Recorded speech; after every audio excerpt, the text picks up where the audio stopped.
think we can call the meeting to order. So roll call. Yeah, President Wayland, Here. Vice President Kemp, Here. Director. Here. Director Marshall, Here. Director Vincent. Here. All right. So first is public comments. Anybody wishing to address the board may speak at this time.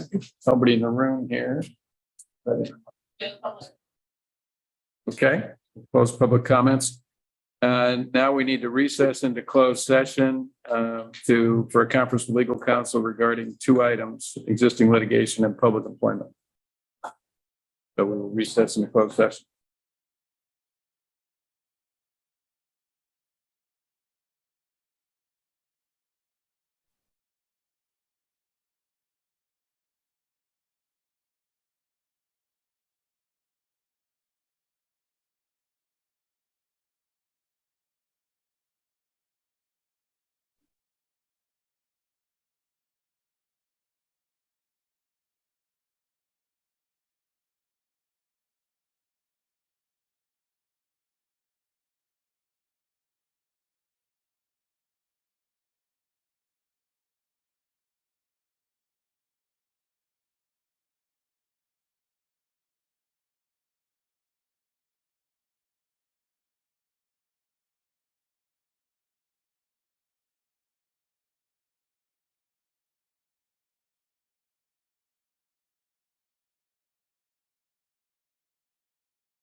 You want my seat? You're more than welcome to have it.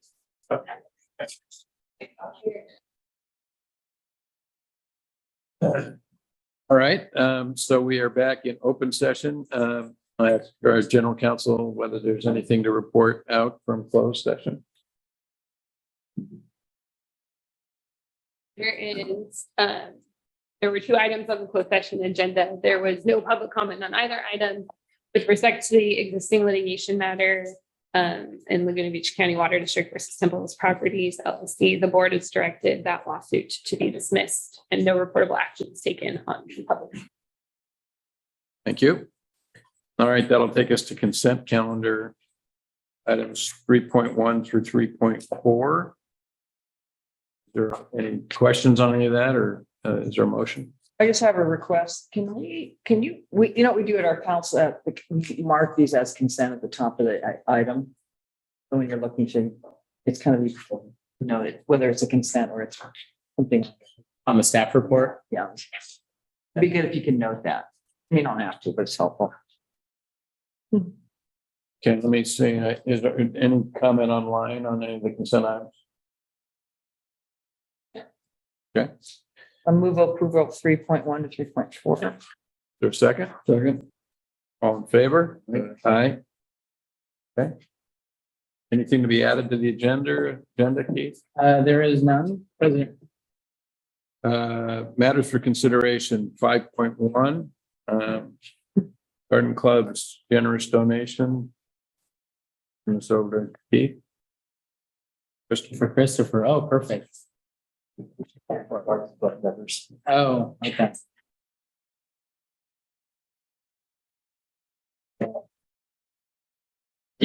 There they are.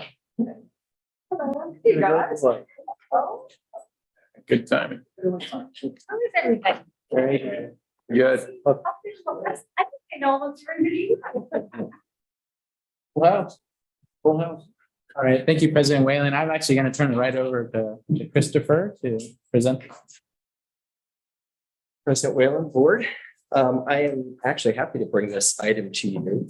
The Laguna Beach Garden Club has generously donated a commissioned mural to the district by world-renowned artist Mark Willie. Willie is known for starting the global art project called With the Hive, where he is committed to hand painting 50,000 honeybees in murals around the world. 50,000 represents the number in a healthy hive. He has pieces already at the Smithsonian's National Zoo in Washington, D.C., Burt's Bees Global Headquarters, the United Nations, and New York City's Public Arts Program. His work has been featured in the New York Times, Reuters London, The Today Show, Huffington Post, Washington Post, and countless other publications and media channels. Willie's use of honeybees symbolizes the 2 things that every human craves: a sense of purpose and the connectedness to each other. The club, and I will introduce these lovely ladies in a moment, has been working with Willie to bring one of his murals to Laguna Beach. And thanks to our past successful partnerships with the club, they have offered it to the district. The mural would be located on the 25-foot long, 6-foot-high concrete block wall that is to the left, or excuse me, to the right of our entrance to the district's yard. So I've attached photos. It's a pretty nondescript wall right now. Work would be started in January of 2024 and be completed in about 3 weeks. I've included a rendering of the proposed mural, which we've worked with the Garden Club to come up with a concept. As you can see, it does incorporate water into the theme. And then to give visitors the ability to take their photos in front of the mural, a path using honeycomb stepping stones would be incorporated into the plan in front of the mural.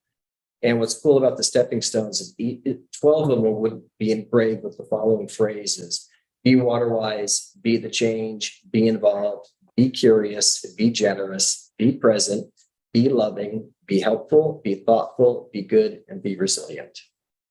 The Garden Club is funding the entire cost of this. What the district would do is provide the plant material and light the mural, and also get the wall ready for the artist to paint. The item was presented to the district's commission at their September 12th meeting, and they thought that the opportunity was, and I quote, "the bee's knees." With that, I would like to introduce the queen bees right here. Jane Leary, Garden Club President, Nancy England, and Karen Nelson. And I think, Jane, would you like to say a few Yeah, words? I just wanted to say how absolutely thrilled we are with the partnership that the club has had with the water district, especially hosting our tour. And it's such a beautiful spot for that. And it conveys the water-wise message and the community message. I mean, it's like chills. And now to have you as a partner to have this mural with the message that it conveys, that we go to the hive and all of us in it together and working together and, you know, water-wise and taking the pollinators, it's like a match made in heaven. Anyway, so I just want to convey on behalf of the club, thank you so much. Thank you. Beyond thrilled. The staff and the commission are recommending that the board accept the generous donation of the commission mural by artist Mark Willey to be painted at the district's headquarters. It's gonna look so great, you guys. It's gonna look great. How can we say no, you know? The buzz has been there for a long time. I had to say that. Sorry. Oh, and by the way, all those stepping stones, it's, BEE. Yes. Yeah, that's good. Yeah. Who doesn't love bees anyway? Let me just see if we have any comments online. No, that's not right. Public comments, so we close the public hearing and thank you all very much. Could I have a motion? Move that we accept the Laguna Beach Garden Club donation of a commission mural to be painted at the district headquarters. Second. Yeah, second. I guess one question before we vote, installation timing? Looking forward, 2024 is when it's anticipated to start, in about 3 weeks to complete. Hopefully it won't rain. And I don't know, During weather. We're looking at that. probably a little known fact is there's 20,000 species of bees in the world. 20,000, which is 1,600. mind-boggling to think about. That's crazy. Yeah, that's just astounding. All right, the motion was, we have a second, all in favor? Aye. Aye, that's unanimous. Thank you very much. Guys, wonderful. Thank you so much. Your generosity. And that's the sign. It'll be fun. Thank you so much. Thanks. Bye. Okay, takes us to item 5.2, consider commission appointments to outside agencies. Keith? Yes, thank you, President Whalen. So on an annual basis, we select our appointments to two outside agencies. One is the South Orange County Watershed Management Area Executive Committee. The other is the South County Agency Group. Right now, Mark Lewis has been the primary to the South County Agencies Group, and Debbie has been the primary to the South Orange County Watershed Management Area Executive Committee. We took this item to the commission and they recommended to continue with the same primaries, but they've changed up who they are recommending to serve as the alternates right now. The alternate for the South County Agency Group is Debbie, and the commission recommended that we change that to Commissioner Walter Stender, as well as the alternate to the OC Watershed. It was Mark, and now the commission is requesting we change that to our newest commissioner, Jeff Meeberg. So this was their recommendation for the outside agency representation. And just as a reminder, a couple of years ago, we did pass a policy to help define what their roles would be. And so that is still there if you guys wanted to have any reminder of what's in that, but it was really basically to let them know that they really represent the district and the board. And so when they're at these meetings, that is the role they are to play. They're not there to speak for themselves. So with that, I'll turn that over to the board for questions. Are there really big decisions that are made in either of these entities? The biggest decision is with the South County Agency Group, but it doesn't happen very often. Okay.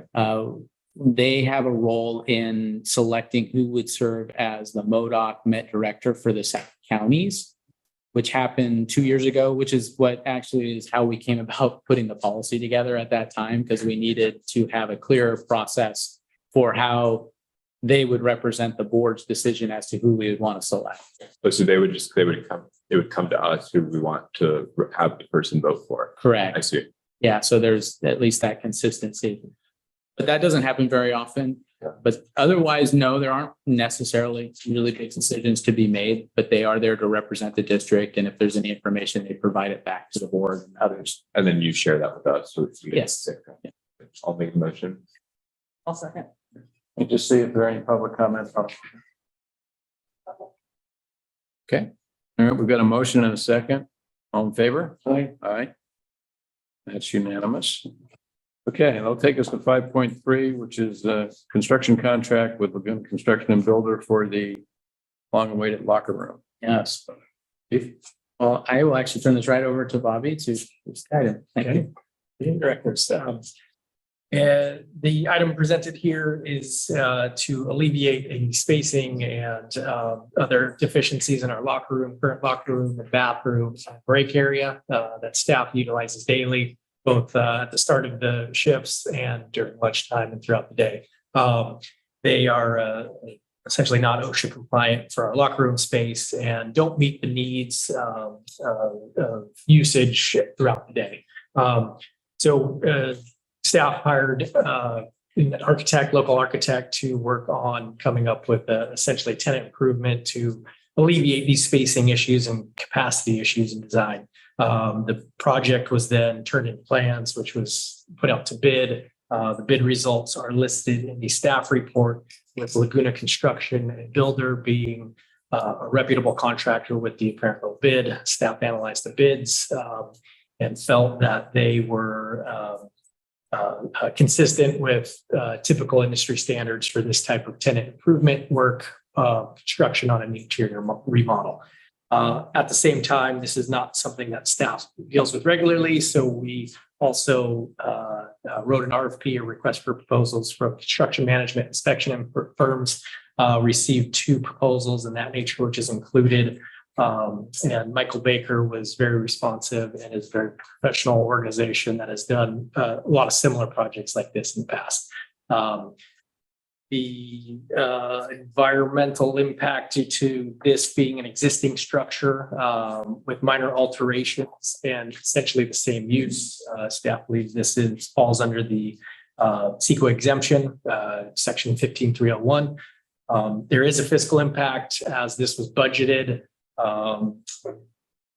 over a few years, and due to escalating prices and the addition of the construction management and inspection, there is a budget shortcoming, which we are requesting a budget adjustment from another capital project, which is the Rimrock project, to offset the amount of $222,000 from the Rimrock Reservoir project. So with that, I will open to questions, but otherwise this was addressed at or brought up to the commission meeting as well, and the commissioners or recommended for approval. Bobby, does this mean under the fiscal impact where it says prior budgets, the FY 2021, we list the 3 fiscals? Is it, we didn't do the work, we budgeted, but we didn't get to it? Is that what it was? We budgeted once and it was insufficient. The scope started to change, so we budgeted again. There were iterations as we started looking at just the locker room and then the bathrooms and then the entire break area. So the scope kind of kept changing. We did have 2 architectural iterations as well. So we took 3 attempts at the budget to get an overall budget. But So you're good now with the final design? yeah, final design is completed. So how big is the space?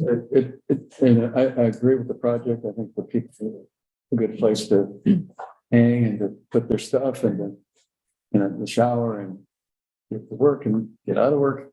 But it seems like a lot of money on paper. And it also seems like a lot of money for the construction management services, 20% of the entire budget for the construction. Why is that seemingly high? I don't know if it's high. Are there any builders here, Mark? Yeah, that's not really that high. Okay. All right. Are you paid more than that for new construction? I would not. How many months will the construction Okay, happen? you were not in the bidding process. It's anticipated between 6 to 8 months. Okay, yeah. So they'd be hired for that. 6 to 8 months. Yeah, for full entirety to, I'll get the walls painted at the very, everything in its place. There's some rerouting of utilities, which will require some, say, heavier construction on the tenant improvement side, but it's all internal. So some replumbing, electrical, mechanical ducting work as well. So How big a room is this or big a space? What's the great questions. I don't have the exact square footage. I could get that. The existing off the top.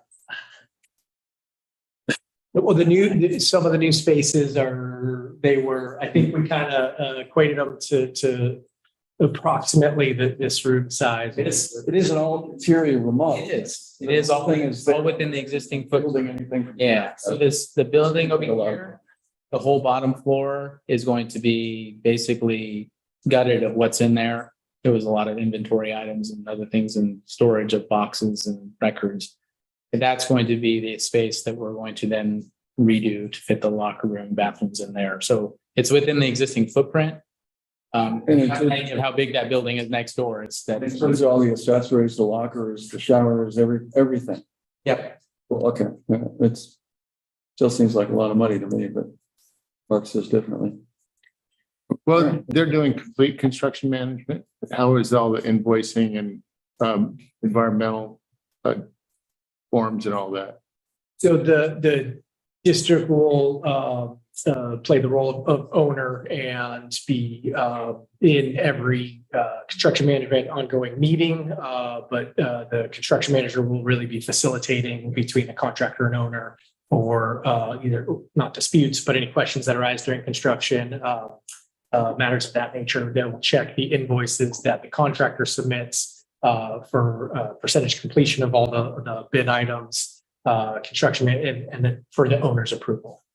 So, And all of the contractor and the manager will work on all the forms, like when you do the demo, you're going to have to. Correct. Yes. Yeah. They will assist with all that if owner needs to. Environmental forms.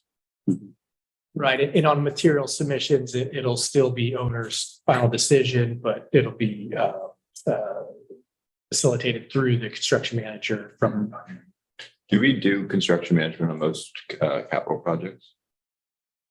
Great question. A version. Sometimes we self-perform our own on pipelines. That is something a little more in our wheelhouse, so to speak. Our operations staff. Stuff like this, it's like you're not. I see it. It's a good practice to be doing it. So and is there any like on a going forward basis? I guess there's not a need to have a permanent construction management firm who you're always relying on because it's not this is kind of an atypical project for you. Correct. This type of building, but your point is well taken. There could be opportunity. Yeah. For some sort of list or Where you have like the same people who you're comfortable with and who work well. Yeah. Well, this has been around for a while. It was pretty high priority. Remember when Keith first came on, it was kind of a big issue with the employees. So I think it's good to get it finally done. The question I had actually was it's sort of the Laguna Construction and Builder, which we're familiar with. We've used that with the cities. They do good work, but they're quite a bit lower than the other two, kind of on maybe a bigger gap than you sometimes see.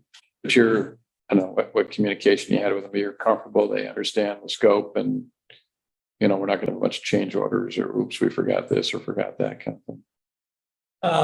That is the anticipation. Our conversations with this particular contractor have led to those discussions of you're not just chasing this, but yes, they're confident in their numbers and ability to complete the work. And I would say the construction manager is that's where they're going to help us control it. They know what the right costs are, and that's the value in the construction. And the value of whether a change order is needed. Yeah. And they push back on it. And yeah. Is that a 10% sort of? It says in here 10%. We usually forecast 10% in city contracts for construction purposes of any sort, and that's typical. Yes. One of them, and then there might be a cost overrun that's unforeseen. And how is that handled then? It's included in the recommendation. Yeah, I apologize, I didn't read the full recommendation, but item number 2 does include a 10% general manager additional expenditures up to 10%. And I know, I heard you, Alex asked, it was what, 6 to 8 months, but when commencement would be when, you think? Depending on when we can, pending approval, pending contract signatures and approvals, and then submission of materials and shop drawing submittals. It could be within the new year, beginning of the new year, January-ish timeframe. Yeah. Good. I see you have Todd as the architect. He's a good architect. It was a good choice. Do we have any comments online? All right, so no public comments. Any other questions, or can I get a motion? Second. Favor? Aye. Aye. All right. You're off and running, Bobby. Let's see, item, that takes us to 5.4, consider adoption of new licensed communication facilities policy. Keith and Brian on this one, I guess. Thank you, President. I'm going to turn it over to Brian. Thank you, President Whalen, members of the board. As you recall, the last year or so, the commission and the board have discussed the licensed communication facilities program with the district. It's a very robust program. We constantly get requests from the carriers and tower companies to do modification requests. During all of these discussions, it was decided that maybe it'd be a good idea to hire a consultant to do a market analysis of our program, just to see, how we compare on our rents and our fees with other agencies, what we might be lacking, what we're doing well, some areas of improvement. We brought that market analysis to the board and the commission. One of the big recommendations out of that analysis was to have a formal policy to effectively and efficiently manage this program. Not only for staff, but also for the carriers and the wireless companies out there, so they know what to expect when they come to us with a request. So we have not had a formal policy. So we worked with our consultant on developing that policy, put one together. We had our legal counsel review it, make sure that we're dotting the I's, crossing the T's on the legal part of it. They provided a number of very good recommendations, which we incorporated. The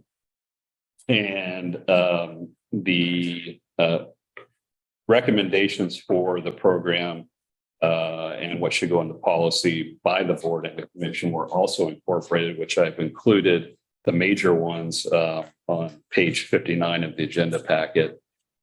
Just quickly, adding co-location fees to our policy to ensure that we capture those additional rents on any subleases. That we not only continue with our ground space terms and conditions on our license agreements, but we add an airspace element.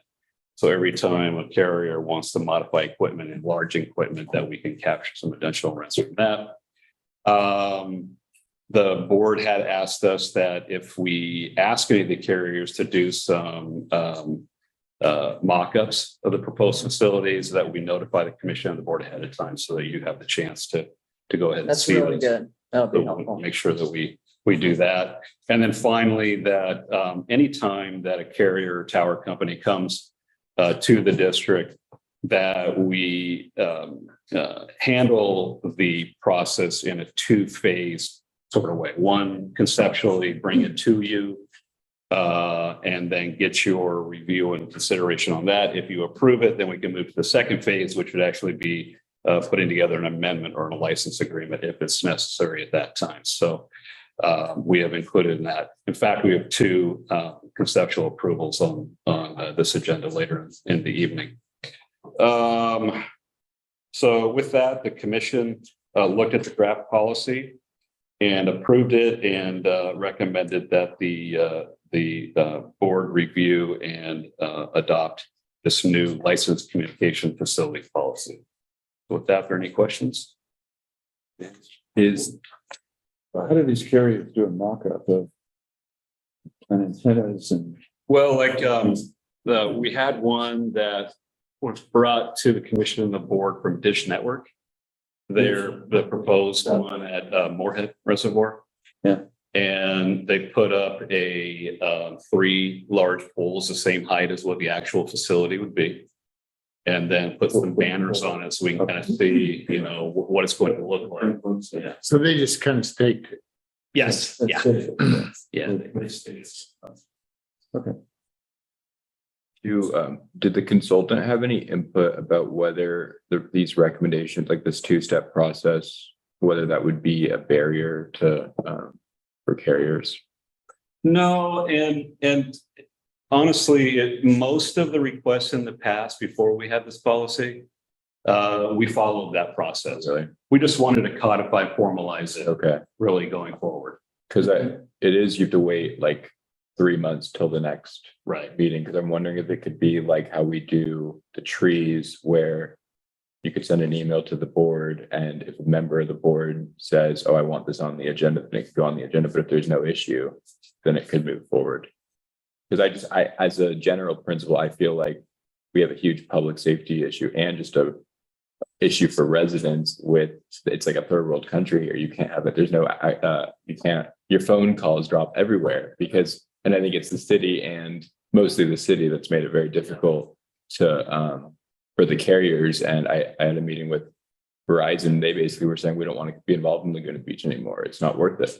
And so I'm very sensitive to having, Sure. Obviously we want to have, I think this is a really good effort, but I want to make sure we don't have unnecessary layers of bureaucracy that are not serving a compelling purpose for the district, but that just get in the way of having cellular access for our residents, which should be basic in 2023, but it's not. We have not, we have essentially informally followed this 2-phase process. We have not received any complaints from the carriers or the tower companies to date about this type of process. Okay. Our consultant that used to work with Verizon for about 15 years before she went private, assisting agencies through this process, she feels that it has been working well so far. She hasn't heard any negative feedback either. We, being a special district, we're not as subject to like the shot clock requirement of the SCC, things like that. We are them. So we have a little, and I think they understand that you do have a little bit more time in the special district. The one thing I will say is that with our consultant and with staff, we really work hand in hand with the carriers. Okay. We don't just automatically say, no, we don't like you, or we don't want to deal with you, or we make it tough for you. We don't want to make it tough for them. In fact, I was approached by someone representing, or called by someone representing Verizon, just asking about the policy, and I talked through, with Jeff, and assured him that we do work hand in hand with the carriers and the tower companies. We don't want to make this an onerous process. We understand why they need to be where we are at the reservoir sites.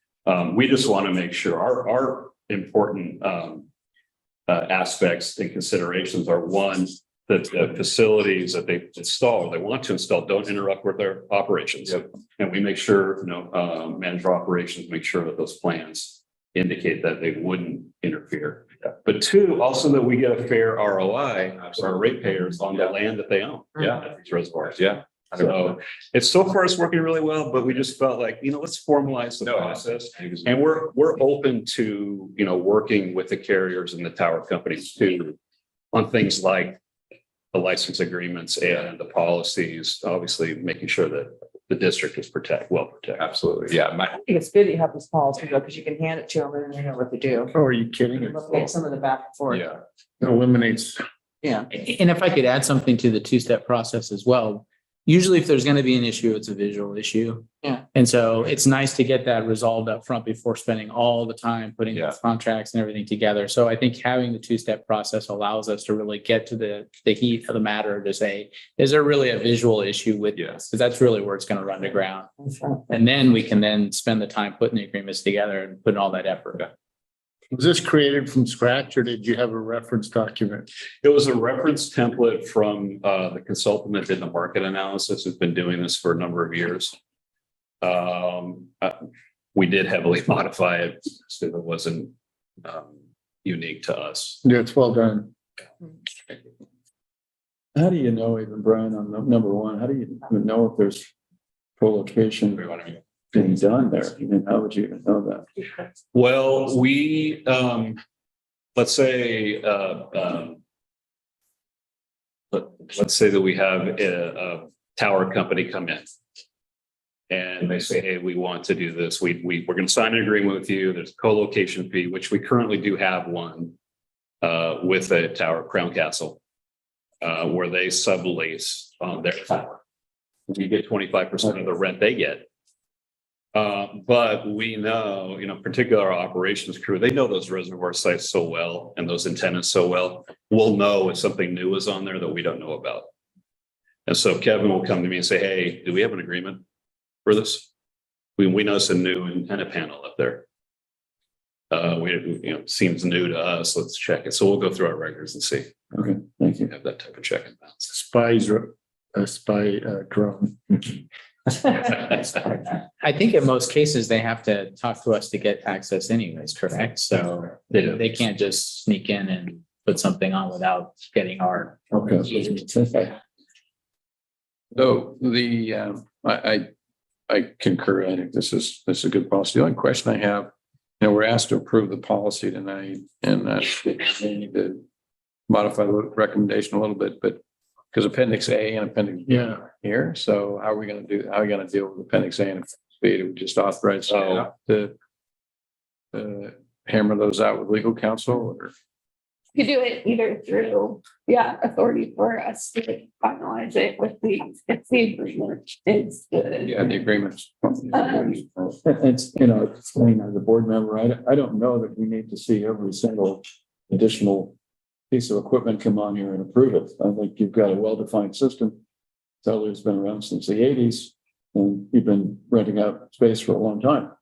So I trust you guys to follow your policies and not necessarily, unless it's gigantic change, to actually have us involved in every one of these. Although I like wireless, cool, but That's a classic problem we catch right there. I don't know that we need. That's a problem all over again. So you could approve it and then with the authority for us to, Okay. for acceptable to legal counsel. Or we could bring it back as an amendment. So is there any comment online? No public comment. Okay. So I'll make a motion, but I also just want to give feedback that, like, going forward, I hope that we have a constant dialogue with the carriers. And if there's areas in the policy that we feel are just unnecessary bureaucracy, I hope that you guys could bring that back to us and we can look at. That's just appreciate doing this. Thank you.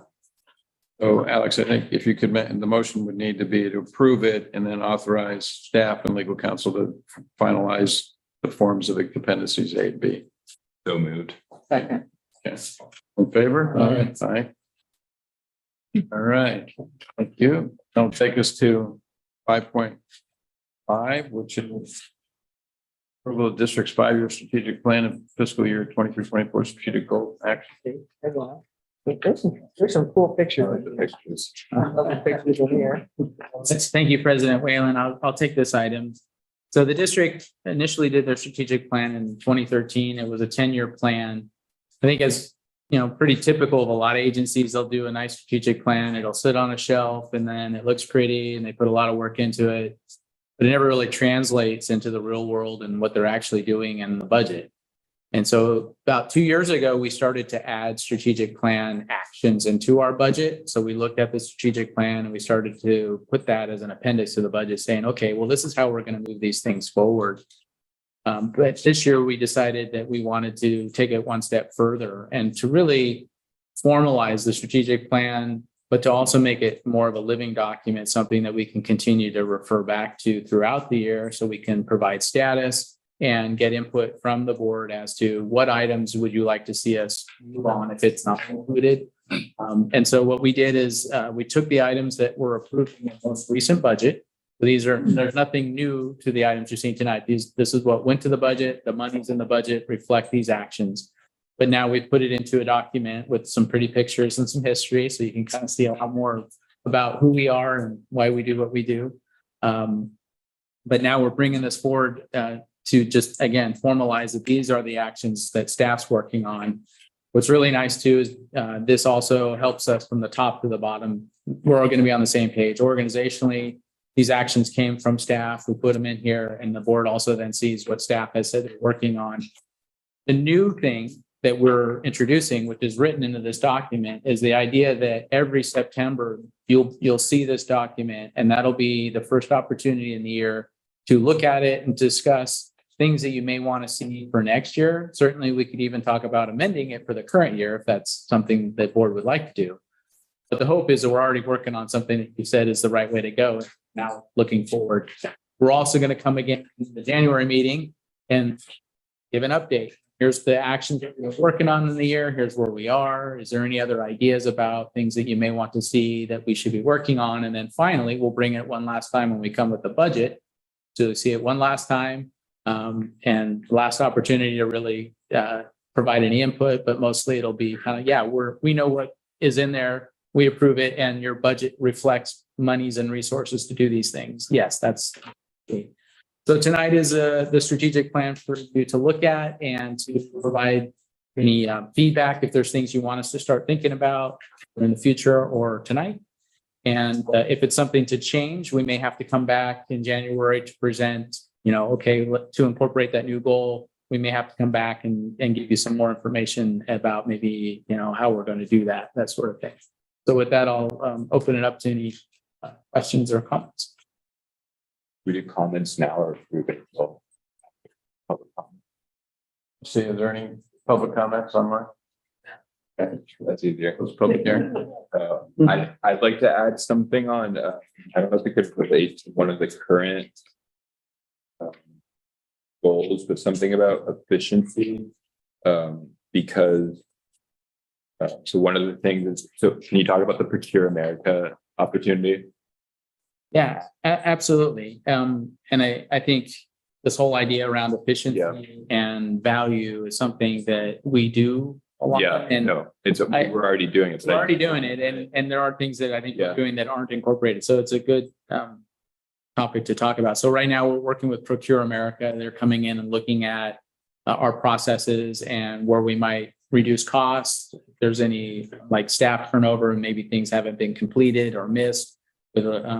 They generally look at electrical usage, your telecommunications, and your bank fees. They did come in and say, well, you're doing a really good job with your electricity. There's no monies to be gained there. So we're not going to look there, but we did engage them to look at our telecom and our bank fees. So they're going to come in and see if we can reduce costs there. That's just one example.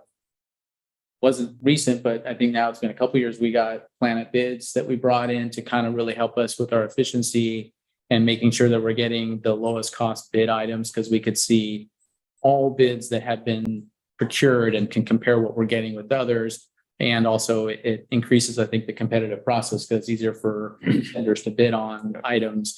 And so we did that. I think with the CMMS also, I mean, what's behind that? And that is actually in here though, but maybe not categorized as a high value, but it really is about looking at what we provide and are we doing it the best we can do in terms of our staff efficiencies and long-term asset management and those sorts of things.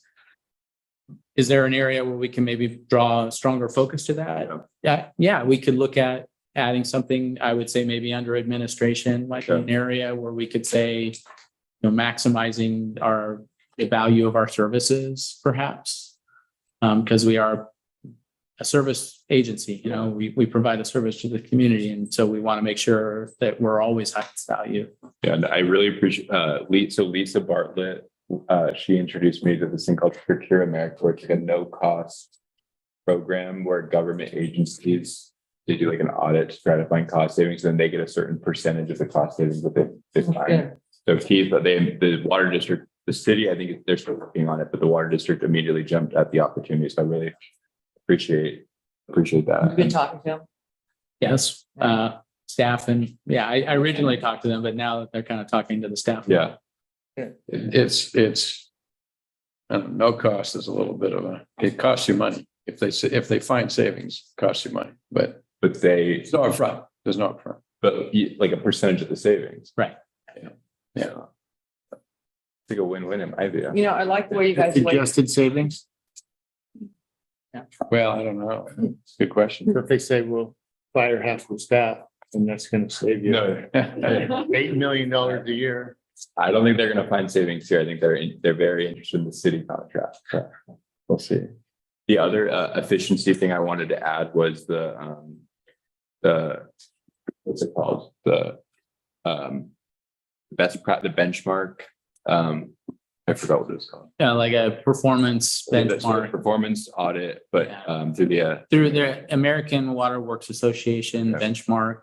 They annually provide a comparative analysis of different water agencies on various performance factors. So that is possibly something we could look at doing.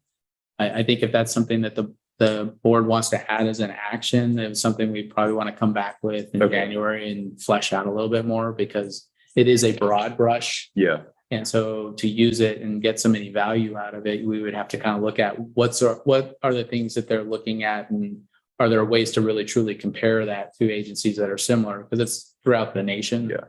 So comparing us to, Tulsa or something isn't going to really maybe get you what you're looking for. But I think there is something that we could do there, but we would Yeah. need to look at it some more. Yeah. So I'd be interested in staff coming back with that.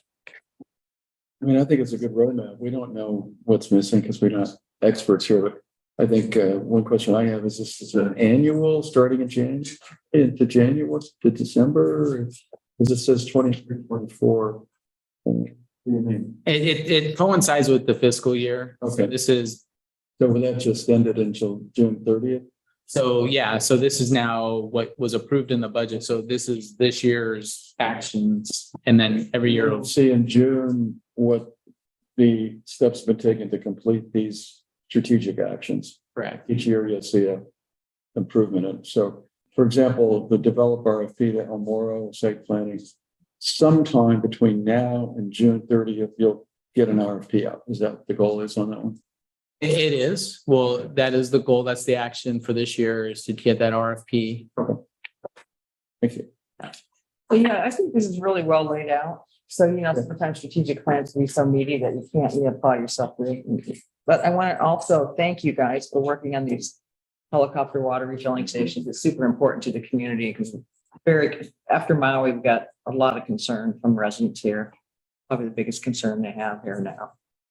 That problem with insurance and stuff. So if you can, really helpful. And you guys have been good partners with us, so I appreciate that. I think you,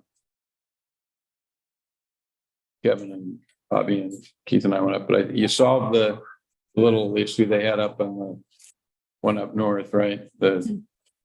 Remember the pipe coming up, and they needed that the helicopter pilots wanted that modified. Are we good with that? We have a design in place. We actually had a meeting this morning out there. We're thinking the next week or two, we should have it constructed. Oh, that's good. Okay, good. That's good. And then are we going to do something to the other one up here? Were there some improvements we were going to do? We're waiting on the county and the city fire department to secure an encroachment permit, and then we're just responding. That one's from. Very colorful. How long have we been working on that? Good stuff, and nicely balanced between content and pictures. 3 months? Yeah, we had to do a flyover, and first part of the summer, the weather was not cooperating, but June, the extended June, so about mid-July, we conducted a flyover. As well as the Laguna Beach fire in the district, and now we're just dealing with the encroachment. Do you need an encroachment permit from the city, you said? Yeah, do you need us to check on that, or you feel like it's? Is it moving along? I think it's kind of a crawl. I did have a conversation with Laguna Beach Fire a couple weeks ago, and I think they're looking into that. And no, Nothing from the county. See if we can move that one. Yeah. Right.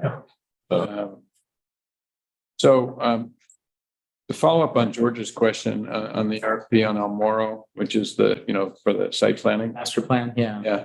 Can you describe that process? What do you think is going to happen this year on that? Well, actually, we went to the commission with that item at the last meeting, and they recommended to move forward. So with the award of the RFP. So we have a vendor, Tetra Tech, that will be starting on that soon.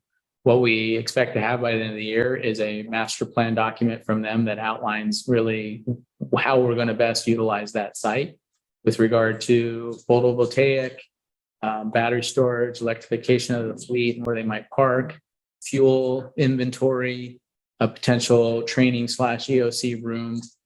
Those are the main elements. And I would imagine as they go through this, if anything else comes up that we can incorporate, we'll look at that too. But those are the key things that we want to make sure that that site is being utilized for those needs. Good. So you think that can be done this fiscal year? Yes. I did have one on the community relations, instead, in the first item there is improved wildfire, this is page 97. Coordination with the Greater Laguna Fire Safe Council. I thought we might want to add there, and city, because you and I had a conversation, Keith, about, interface, the city doing a better job of integrating the district in our emergency operations center and, just getting you guys help.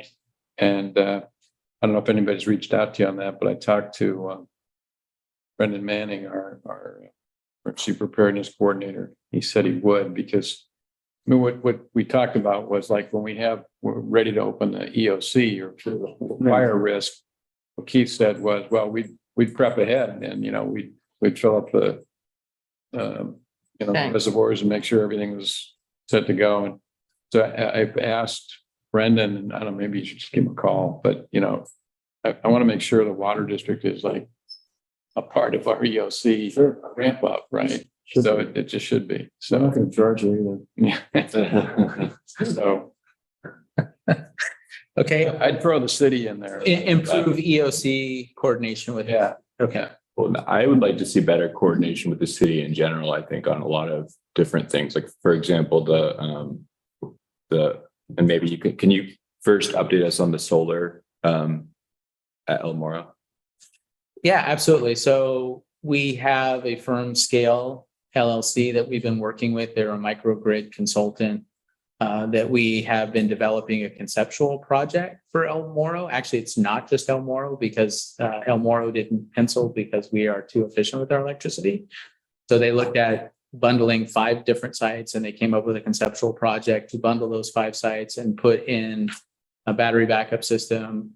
And so we are working with them right now on that project, and we're getting to a point where we're looking at the next step, which we brought to the commission at the last meeting, which was to enter in an MOU with them to then look at what they call SGIP funding and to look at how we can prove feasibility for the project.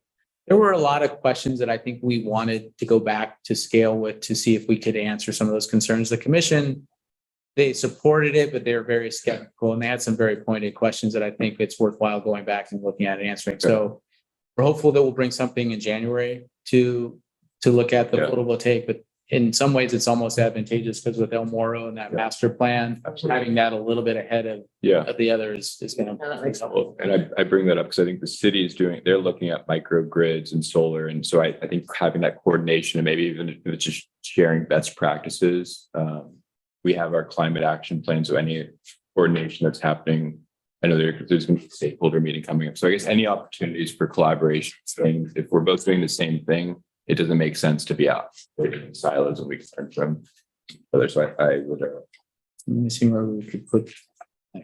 So I guess that does fall under community relations. We can just, in that same category, work on coordination between the city and the district with regard to microgrids and sustainability. Yeah. Okay.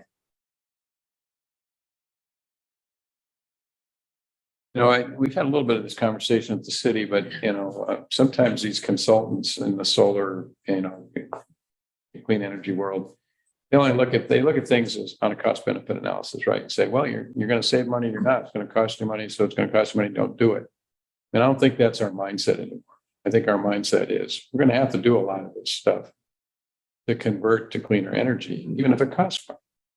So I would I don't know what the concerns are at the commission, but I don't think we want to filter out potential projects just because they may cost us money or absolutely convert. I agree. And I have to say that's exactly where we're at. So when we first started with Scale, they came back initially and said, I'm sorry, we can't do anything for you. It doesn't pencil. And then we told them, well, we have more than one goal.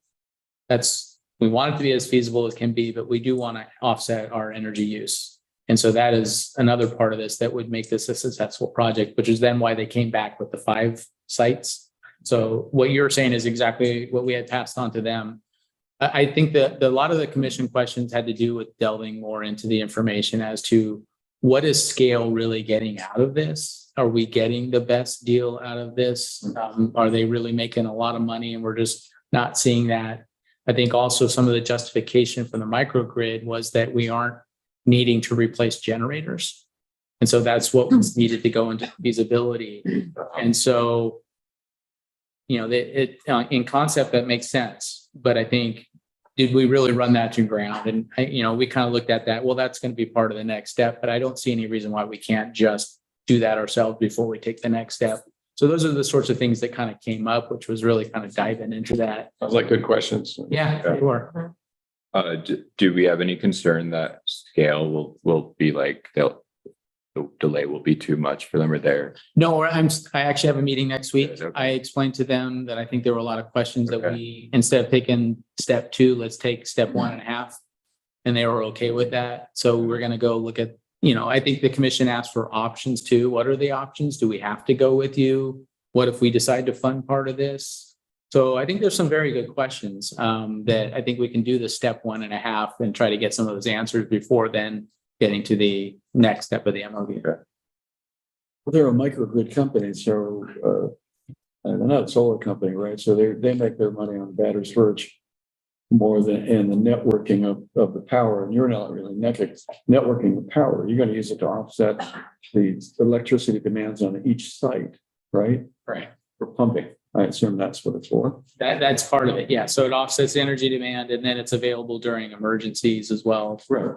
So it's not going to replace a diesel generator that can run a week because you run out of power with a battery in, I don't know how many days, 3 days. I don't know. In this model, it's meant to replace those generators because the generators are there for the emergency purpose. Okay. So you're only expecting them to run 24 hours or. Well, there is an advantage to a generator in that regard that you can go and refuel it. Yeah. Yes. We would have to be careful about how does this impact us in terms of our energy and emergency response. So They don't need a diesel generator plugged into the battery, recharging the battery. But your questions also show how complicated this can be and why I think at the commission level, there were so many questions that you can't really conceive of all the different things on this. So I think it was a kind of an eye opener that I think as much information as we can get to at this point, we probably should before we get too far down the path. For the develop groundwater as water sources, take next steps. What do you envision the next steps would be over the next 6 months? That's a very good question because there are a lot of things that have come our way recently where I think my hope right now, an optimistic hope, is that over this year, we will be able to enter into an agreement with the property owner to get a property to put a well and then enter into an agreement with other parties to share the cost of the well and to start construction shortly thereafter. 6 months. I think within this fiscal year. Wow. Yeah. So where would do we have any idea like where in Orange County? Yeah, Fountain Valley area. Fountain Valley area. Interesting. Yeah. If you're 4 acres up in Elmora, it's a lot of land for a yard, right? I mean, for the number of vehicles you have, I mean, you could even share that with the city if they wanted to have a redundant site. Have half of our vehicles there, sharing it with you, and half of them where they are in case there's, some emergency. But that you're only going to develop an acre or 2, right? I mean, Well, the site has 2 very large reservoirs on it as well. oh, okay. So, and then there's also an existing facility building there that's kind of a housing equipment and inventory. So it is a big site and it has potential and more potential than what we're using it for now. But it is limited because of its water use as well, because of those large reservoirs being there. So, Okay. Because of doing a pool potentially. Yeah, that's not great. I agree. There's already water there, right? I told Keith it'd be a good place for a skate park. Pickleball courts. Pickleball, yeah.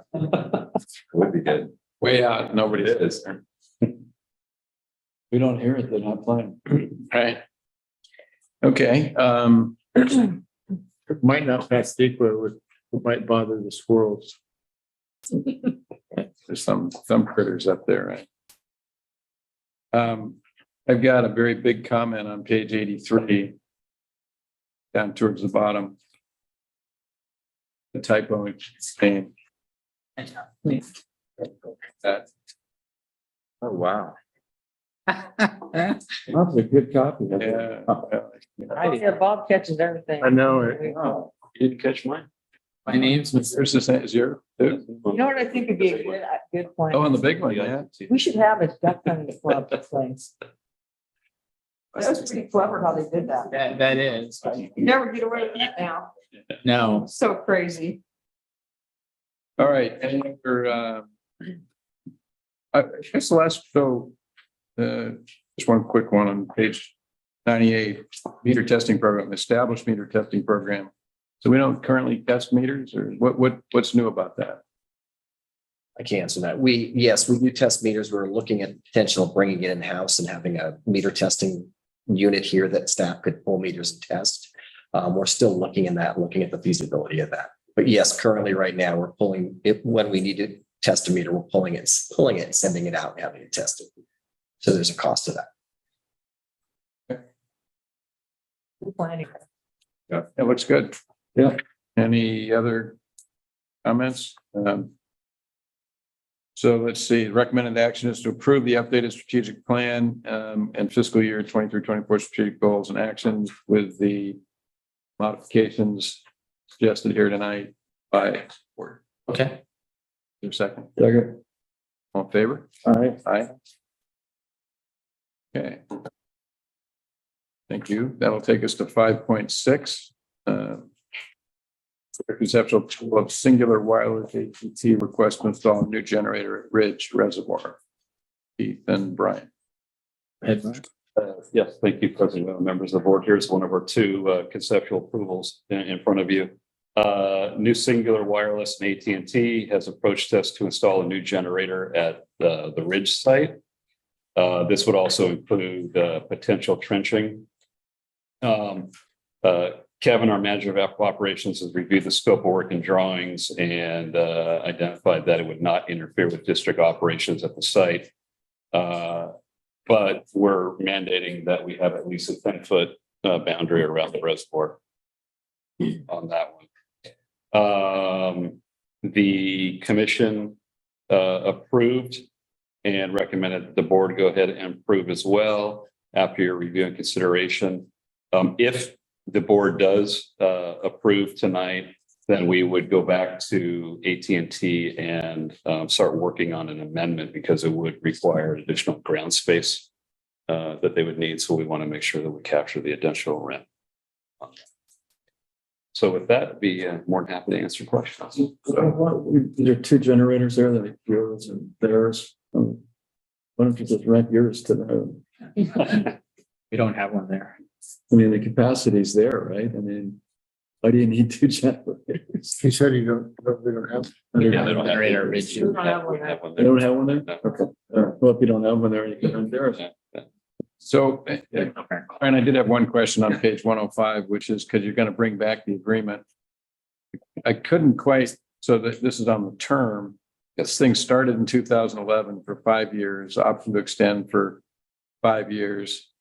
That gets you out to 21, but now we're in 23. I guess my question is, I don't know how we got from 21 to 23, but that's not really my question. What's the term of the new agreement? It would actually be an amendment to the existing because we're in the middle of that subsequent 5-year period.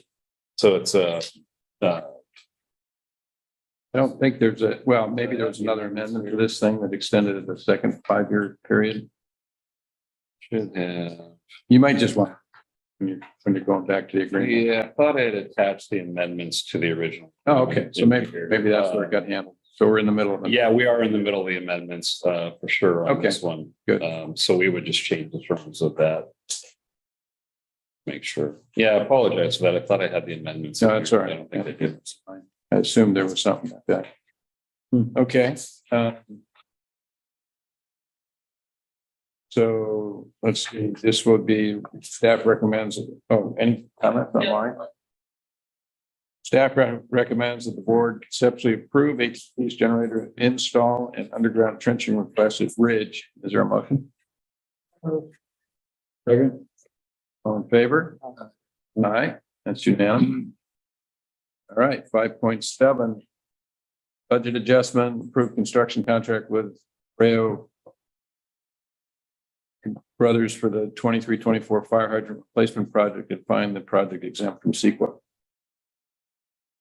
Keith and Bobby, I guess. Yes, sir. Thank you.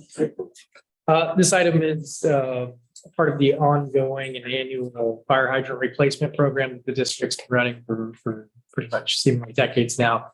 Again, as previously discussed, the district annually operates all their hydrants, valves attached to the hydrants, identifies deficiencies or outdated and antiquated models of makes and models of hydrants that no longer have parts available for repair. This particular project was put together with 7 fire hydrant sites. The difference on this particular project was a pipe lateral or supply line going to one of these fire hydrants includes 4-inch undersized pipe that needs to be upsized as well. So essentially this is pipe replacement in addition to the fire hydrant structure itself that's being replaced. So the costs are a little bit higher when it comes to replace a pipeline in the street as opposed to just the lateral of the fire hydrant itself. So with that, staff generated the plans, sent it out to bid. The bid results here are very tight. Yeah. So we again feel strongly that there was clear understanding by all the contractors exactly what they're bidding on, but it was over budget. So we are proposing to take or transfer $200,000 from the annual valve replacement project to offset the funds and the deficiency in this. Some of the justifications for that transfer is that one of the fire hydrants in particular on this set of hydrants is off of a 16-inch main line, and a 16-inch valve will be included for isolation on that main line. Not just the fire hydrants itself. So it does have some nexus or connection to the valves as well. Again, there's connections with the ability to improve fire flows and increase fire fighting capabilities and the valves attached to them as well. So we feel that was a net equitable way to transfer the funds from that project. So we're requesting to do the budget adjustments. And again, for the sort of construction management inspection, that'll be performed in-house. So there's no extra expenses there. And then these are projects that are replacing in kind. So they are exempt from SECRA under 15302. With that, I will open up for questions. Questions? Is the valve you're referring to in the hydrant itself or in the pipe? So When they just turn it on? Or is it a backflow device or? there's an isolation valve in the street that, so for example, if a car hits a fire hydrant, we're able to isolate it. Some of the older hydrant models do have a valve integrated into the body.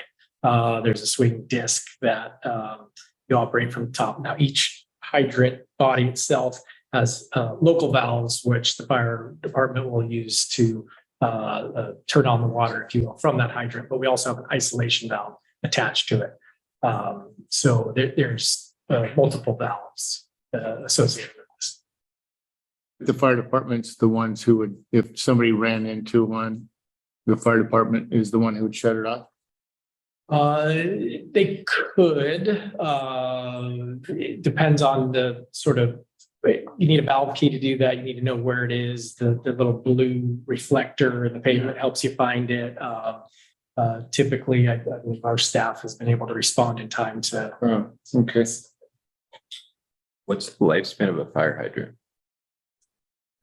Pretty long based on if there's 900 and we're only doing 7 a year. It's We do this every year, like, Correct. So a lot of these hydrants can last a long time. What we come across is the make and model from the 50s, while their body is solid and still usable, the parts and the pieces and the valves inside. If something's degraded, then we can't necessarily get the replacement part for it. So the bodies can last a long time. The iron bodies can, but Okay. sometimes the internal components might not last as long. How far are we along in our replacement project? I mean, are we? Yeah, as Alex said, we had 900. We're doing some every year. I mean, you Correct. probably do the ones that are in the worst shape, right? So right now, what staff has identified are high priority hydrants when working with the fire marshal, city's fire department. Where there are some hydrants that have 2 ports that are 2.5 inches in diameter. Standard fire hydrants these days have 4-inch opening as well. So any that are reduced in size, which means a reduced hose size, we've targeted those. We are down to our last handful. This knocks it down to, I don't have the exact number, but it'll be very few left on that high priority list after this year's project. I like, I'm sure we all like, right, improving fire flow. What do you happen to recall, Bobby, what part of town this improved fire flow will be in? For the pipeline projects on Cerritos. that's good. Okay, any comments online? Right, we've got 3 recommended actions. Is there a motion? Approval of items 1 through 3. Second?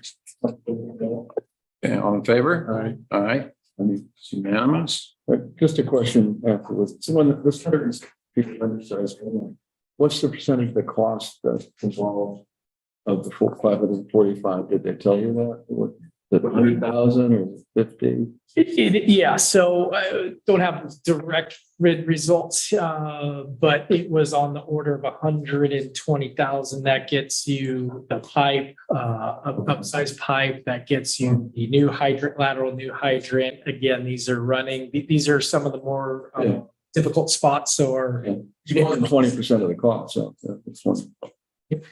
Thank you. Okay, that'll take us to 5.8, conceptual approval of Saddleback College KSBR request to install new equipment and modify existing equipment at Alta Laguna. Keith and Brian. Yes, thank you, President Whalen, members of the board. Saddleback College and their radio station KSBR currently has equipment for Alta Laguna Reservoir. They've approached us to move some equipment around and install a new outdoor equipment enclosure at the site. Manager of operations reviewed the proposed scope of work and the site plans, and the proposed work would not interfere with our operations whatsoever. Because it's new tower equipment, we did consider the visual impact, and we asked them to give us some photo mock-ups, which I included in the packet. Based on the equipment they're proposing, there would not be any increase in the height of the equipment. There would be a little bit of a visual impact from that new antenna that you see in the proposed mock-ups that I included on pages 143 and 144 of your agenda packet on there. Again, because they're, as I mentioned, the staff report, because they are a nonprofit agency, the procedure and process of the district is to only charge nonprofits a very nominal agreement or amount of $5 per 5-year term. That's $1 a year essentially, which is what we do with Orange County Fire, Orange County Sheriff, things like that. So we would do the same thing here, but again, no change in our operation, no effect on our operations, a slight visual impact based on what you see here. I did include on this one the license agreement as well as the amendments on this. We're We're at year 4 of the current 5-year term of the amendment. It expires next year. So if the board approves, we would start working on some sort of an agreement or an amendment to the current agreement with KSBR to keep going with them going forward. So with that, if there are any questions, I'd be more than happy to answer. So just on 143, just a little confused looking at this earlier, but there's 2 parts to the new antenna, 3-fork thing to the left. No, that it's a bit of a visual trick. If you look at 142, the page before, Yeah. the existing, if you can see, there is a 3-fork antenna, but I think because of the way the sun is shining off of those 3 prongs, that it looks like it's not there, but it is. It currently okay. is there. So it's just the one new piece on. Yes, on the right. Got that's it. correct. Okay. Thank you. Any other questions? You can see a little bit of it. Yeah, you can see a little bit of it. Yeah. If you really look. Yeah. It's kind of white. Yeah, it's Right, now. tell the sunset. Yeah. Any comments online? Okay. Further questions by the board? No. Is there, so I guess I would move that we approve the concept, SPR request of the reservoir. Okay. On favor? All right. All right. All right, one. Couple more to go here. So, 5.9, consider approving task order contract for as needed electrical and SCADA system services not to exceed 100,000. Keith and Bobby. We'll do these last 2 hopefully quickly for you. So in 2021, staff approached the commission board to get basically contractors on these as needed contracts for electrical needs outside of what staff can regularly handle and outside of our normal day-to-day operations, and in addition for any on-call emergency needs at after hours. So at the time, we had 2 proposals, and we elected to award those not to exceed $100,000 contracts. Again, the program's been largely successful. Staff has identified 1 more firm that we would like to work with, and our firm came back positive. So we are asking to add Lutra Automation as another electrical and SCADA on-call contract. And this was budgeted as a capital item in this year's budget. And just to be clear, this doesn't increase the budget or expenditures. It just adds another on-call contract of somebody that we can use for the same kind of work that we already have 2 other contractors on call. Okay, so you just have more choices. Adding 1 more person. Okay, any questions? No, makes sense. Any comments? All right. Is there a motion? Move to recommend that. Second. All in favor? Aye. Okay. 5.10, ratification of emergency purchase order and reallocate funds within FY 23-25. Keith and Bobby. This item came about as staff was notified of water surfacing in a slope area in between the Upper Rimrock Road and Rimrock Canyon Road. Staff was able to isolate the line in question, which is a 16-inch water line, but it is in a fairly steep slope on private property, which we do have an easement, or the district has an easement where the water line is. Any spot repair would be difficult and relatively invasive for the homeowner. So staff worked getting quotes on a liner repair, similar to what was deployed at Pacific Vista, previous capital improvement project, or a Kevlar reinforced potable water lining material.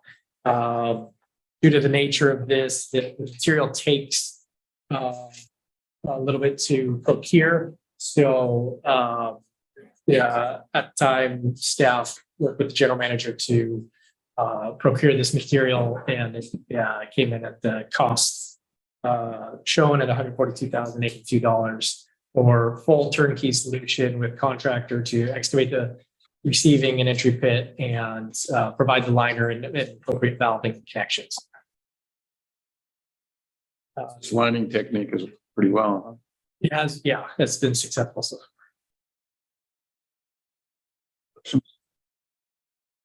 Comment. No public No comment. public comments. All right. Is there? All right, there's a second. Second. Okay, all in favor? Right. Aye. It's unanimous. All right, that'll take us to reports. So 6.1.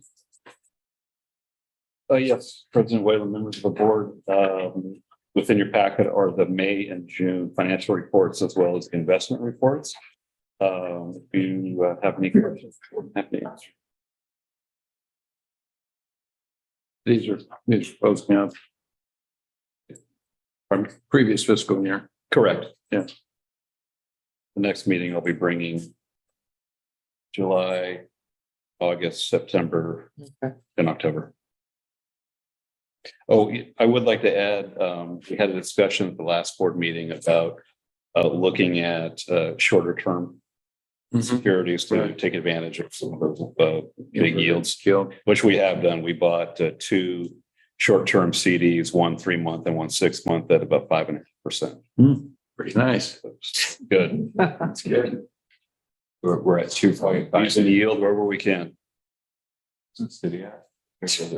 One something. I think we actually went, I was looking, the one we approved the other night, went to 2.05, I think. In Yeah, but still, We're down 0.5. well, yeah, we got that. petition. Okay, I know the report, I got, well, reports aren't here, but you know, I'll take the deal. current fiscal year, things on track, no surprises in terms of budget. No, we, as I mentioned at the last board meeting, I like to hold cash in late at the end of the fiscal year because we do start getting those end of the year invoices for our large capital projects, which did happen this year. So July through August, we had a number of large expenditures on capital. Plus we had our CalPERS unfunded liability payment, $580,000. So we removed funds from LAIF to do that. I don't like to sell any of our equities, fixed income equities. In particular, they're about to mature soon. So we took the funds out of LAIF, and as we have a few maturities happen or going to happen in October and November, we'll put the money back into LAIF to make sure we equalize our percentages on our portfolio. And then we'll get our large property tax installment in December that we hopefully, the yields are going to still be high in December. Yeah. And so we'll start getting into more short-term stuff again there. Yeah. Increase the overall yield. Great. Yeah. Other questions for Brian? 6.2. Director of Engineering, Manager of Engineering. yeah, included is the engineering committee meeting packet that was from earlier this month. We have the project completions with the summary, any change orders and some photos in there that you can see. And just a quick reminder, the last sort of attachment is that table that shows how we're going to execute on the projects moving forward and kind of their current state as of the beginning of September. And how does that look overall, Bobby, in terms of, executing on the capital improvement budget this year? Kind of on track through the first quarter? So far, yes. Yeah.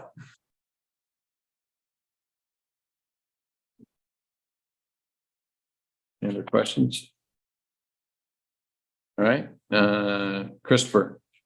Yes, my reports are submitted. If you have any questions, I would like to highlight just a couple of the district's new Waterwise podcast series program that we're doing in conjunction with the Laguna Beach Boys and Girls Club. It's a program that will be run through their teen center, and the teens will create their own podcast that focuses on waterwise sustainability, conservation, environmental stewardship, working with district staff to help them develop key points and programs. And then the other item I'd like to point out is our water usage continues to decrease. This summer we saw an increase in June, July, and August. June was 16%, July 10%, and August at 18%. So customers are still doing a great job with reducing water. So we're Great. I like that kids program. It's Yes. a great idea. Who came up with that? Was it them or? Yeah, the Boys and Girls Club approached us with the idea of doing the program. The kids wanted to expand on the fact the city has won Mayor's Challenge 8 years now. And also it kind of satisfies a youth advocacy program that the state has set up for them. So they're going to launch it with a 3-podcast series and hopefully develop to do 1 podcast every month. I spoke with the coordinators there. They've already gotten an additional 14 high school students to participate in the program. So district staff is excited to help with content and then provide speakers and material to help them to move this along. How many kids are in this? Last I heard, there was about 15 kids that have signed up to participate in it. And we'll meet with them next week to go over the location. They're actually going to construct a sound studio at the Boys and Girls Club to be able to do Is that right? At the port or at the? Correct, at the So where do we hear the podcast on their website? So at this point, it'll be on their website. We'll link it to our website, trying to work with hopefully one of the local radio stations so that we can get some airplay through the local radio station. Yeah. Could you do the recording there at the radio station? I think they're wanting to set They up a wanna do sound it at the studio port. there. What we've told them is that we do a lot of public service announcements that we write copy for and send to the radio station. Okay, We will have the teen center start recording those public service announcements for the district. that's a really good idea. So it looks like it's shaping up to be a really exciting program for the district. Awesome. Pretty excited about. And that's all I have. Thank you. All right, so that'll take us to Keith. I wish mine was that exciting. No, it is really cool. I can't wait to see how that goes. So just a quick update on the desal. So I have a meeting set up October 19th with South Coast to go over what they say is a ready term sheet to start looking at. If just a little background, if you recall, we had ad hoc committee meetings and we're ready to go to this next step of looking at, well, what will it take to get into this first phase? They provided us a document which was not very well put together. And so we commented back to them and said, we need you to fix this, make it better. And it's taken a while, but they did reach out and said, I think we're ready to meet again. So hopefully this go round, it's a good document that basically does a well overview of what we're going to be involved in, what our costs are and all the things that we had issues with. So we'll see. And if that does happen, then we'll have the ad hoc committee meet again to go over that and to get direction from that to then go to the next step with the commission and the board. You think we would meet, our subcommittee would meet, well, obviously after October, you think it'd be in November or?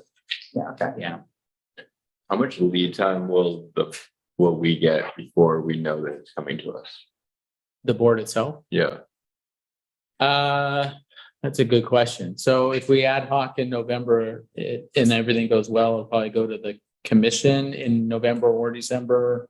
So you would probably see it go a month ahead of time before it okay. comes. Will you give us the heads up about that? Sure. That's something I want to spend a lot of time looking into. Okay, absolutely. It's a big decision, That's right? Because interesting. this would be the decision to decide whether to, Only for the first phase, but it is a big decision. okay, It's about $1.5 million in cost at this point to get to. Phases. Yeah. So this phase is to get us through the 60% design. okay, It's $1.5 million. But at that point, you're already committed because you spent that much money. Yeah. I would hope that you would continue to the next phase. But if you get to the 60% design and you say, yeah, we're no longer in, but that's where the big money then starts to come in, or at least the big commitment. okay. Because South Coast is financing it, you're not having to outlay at that I moment see. in time. You're paying for the water. When you get it, it's Okay. fully baked with the finance costs in it.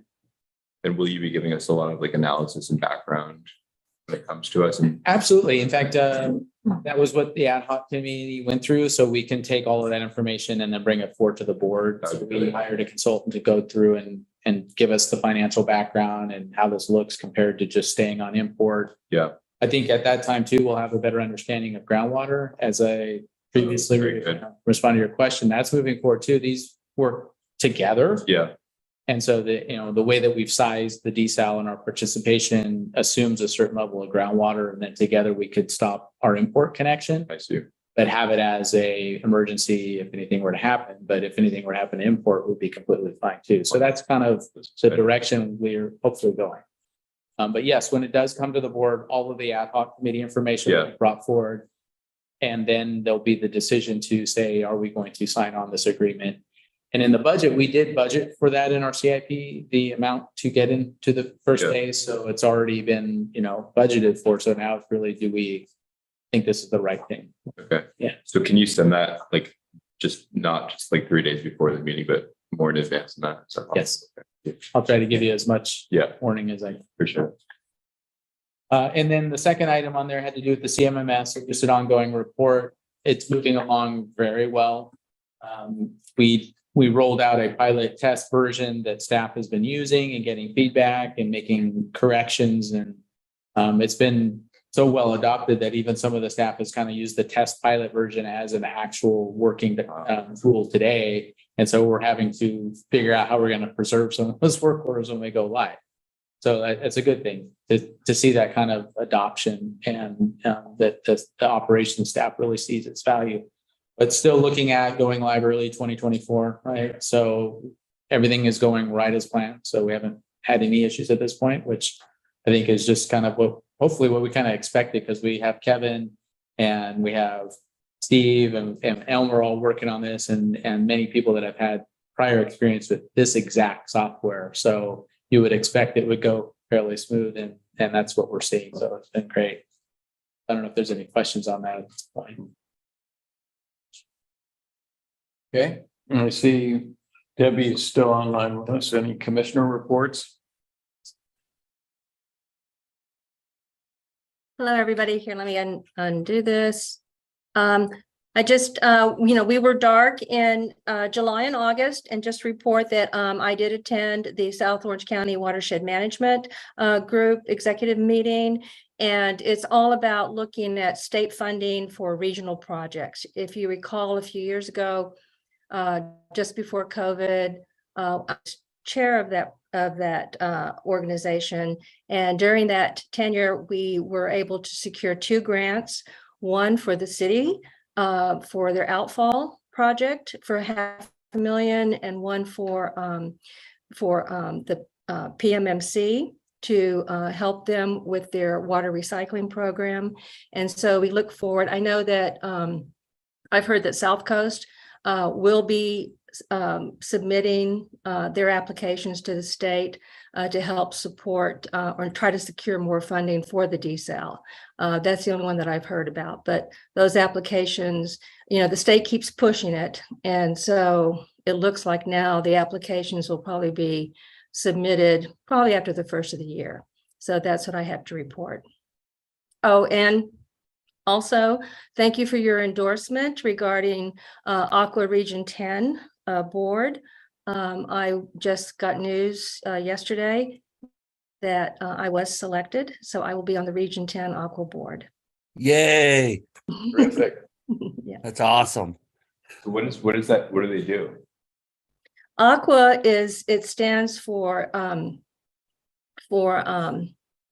the Association of California Water Agencies. So it's a statewide organization where all the water agencies in the state, basically they, a huge part of it is advocacy on legislation that affects water and water districts. But they're also involved in energy, they're involved in water quality. So there are 10 regions throughout the state. And it's basically, it will be more for me to glean information from them to take back to the agency. But Region 10 is Orange County and San Diego County.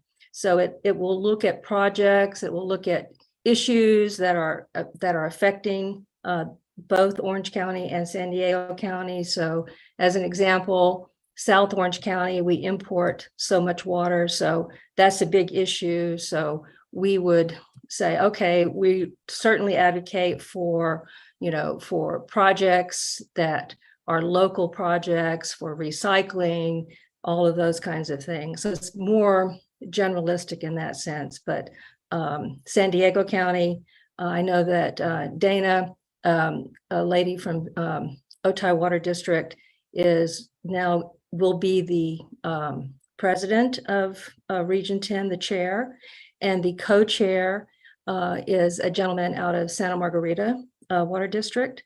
And so we have good representation throughout the counties for Southern California. Oh, great news. Congratulations. This is really big for the district, just so you know, because all water agencies throughout the state pretty much are involved in AQUA. It is the industry association for networking and otherwise. So we're just so happy that Debbie was able to step up, and it's not easy to get on these boards.